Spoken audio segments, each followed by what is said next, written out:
একবার মাধ্যমিকের মেধা তালিকায় জেলায় দাপট, রাজ্যে মাধ্যমিকে প্রথম স্থানে আদৃত সরকার। মাত্র 70 দিনের ব্যবধানে প্রকাশিত হল 2025 সালের মাধ্যমিক পরীক্ষার ফলাফল। প্রত্যাশা মতোই এবছরও মেধা তালিকায় শহর কলকাতার থেকে এগিয়ে জেলার স্কুলগুলি। রাজ্যের মধ্যে প্রথম হয়েছে উত্তর দিনাজপুরের রায়গঞ্জ করোনেশন হাই স্কুলের ছাত্র আদৃত সরকার। তার প্রাপ্ত নম্বর 696।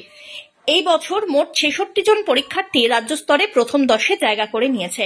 আজ 2রা মে সকাল 9টা থেকে অনলাইনে ফল প্রকাশ করে পশ্চিমবঙ্গ মধ্যশিক্ষা পর্ষদ। পাশাপাশি স্কুল থেকেও আজ থেকেই সংগ্রহ করা যাচ্ছে মার্কশিট এবং প্রমাণপত্র।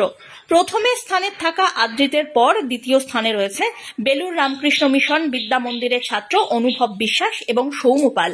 তাদের দুজনেরই প্রাপ্ত নম্বর 694। তৃতীয় স্থানে ঈশানী চক্রবর্তী পেয়েছে 693। চতুর্থ স্থানে মোহাম্মদ সেলিম, প্রাপ্ত নম্বর 692। ব্যুরো রিপোর্ট, আজ বাংলা।